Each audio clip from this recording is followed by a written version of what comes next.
19/8 रोजी गुन्हे प्रकटीकरण पथक प्रमुख शीतलकुमार गायकवाड व त्यांचे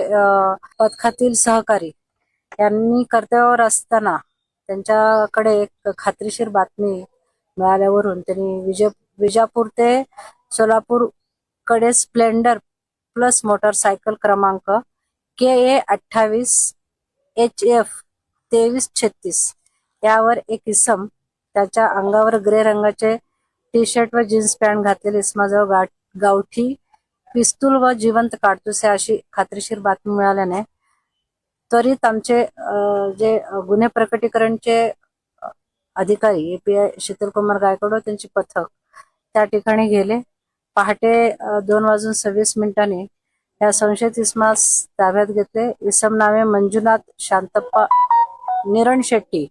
वय 39, व्यवसाय खाजगी नोकरी आहे, राहणार मुक्काम शांतेश्वर गल्ली, इंडी ग्रामीण, तालुका इंडी, जिल्हा विजापूर, राज्य कर्नाटक. यास जलशुद्धीकरण केंद्र नवी विजापूर नाका सोलापूर येथे ताब्यात घेऊन अंगझडती घेतली असता त्याच्या ताब्यातून एक देशी बनावटी लोखंडी बॉडी असलेली गावठी पिस्तूल, 7 जिवंत काडतुसे आणि 2 मोबाईल व एक मोटरसायकल असा एकूण 1,36,000 अशा मुद्देमाल मिळून आल्याने त्यास गावठी पिस्तूल बाळगल्याच्या परवान्याबाबत विचारणा केली असता त्याच्याकडे शस्त्र बाळगण्याचा कोणताही परवानगी नसल्याचे निष्पन्न झाले. त्यावरून आम्ही विजापूर नाका पोलीस स्टेशन या ठिकाणी गुन्हा रजिस्टर क्रमांक 455/2026 भारतीय हत्यार कायदा कलम 325 प्रमाणे गुन्हा दाखल करून त्याला अटक करून सखोल चौकशी केली. चौकशीच्या दरम्यान आणखीन याच्यामध्ये त्याला शस्त्र पुरवणारे कोण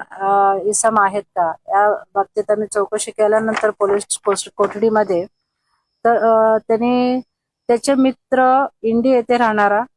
घनश्याम दलिचंद जाट त्याच्याकडून घेतलेले असल्याचे तपासामध्ये आम्हाला सांगितल्यामुळे आम्ही तो वय वर्ष 27, व्यवसाय आईस्क्रीम विक्री आणि कायम राहणार आहे. सध्या तो बिरप्पा नगर तांब्याच्या घरी भाड्याने राहतो, जिल्हा विजापूर, राज्य कर्नाटक या ठिकाणी राहतो असं आमचं निष्पन्न झाल्यानंतर आम्ही त्या ठिकाणी जाऊन त्याही आरोपीला या गुन्ह्यात अटक करून अशा प्रकारे त्या गुन्ह्याची कामगिरीमध्ये 2 गुन्ह्यामधले अटक आरोपी आणि एक गावठी पिस्तल, 5 जिवंत काडतुसे असे जप्त करून गुन्ह्याची एक चांगल्या पद्धतीने हा गुन्हा उघडकीस आणलेला आहे. त्यासाठी सदरची कामगिरी हे माननीय पोलीस आयुक्त श्री राजकुमार सो, पोलीस उपायुक्त परिमंडळ श्री प्रीतम यावलकर सो, सहाय्यक पोलीस आयुक्त आणि वरिष्ठ पोलीस निरीक्षक श्री सुहास चव्हाण साहेब आणि पोलीस निरीक्षक गुन्हे सुशांत वराळे साहेब यांच्या मार्गदर्शनाखाली यांच्या आदेशावरून प्रमुख गुन्हे प्रकटीकरण प्रमुख सपने गायकवाड, सहाय्यक फौजदार आप्पासाहेब पवार,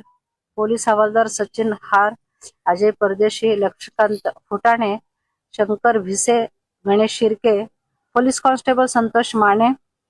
स्वप्नील जाधव, राजू पवार, समाधान मारकड, अमृत सुरोसे,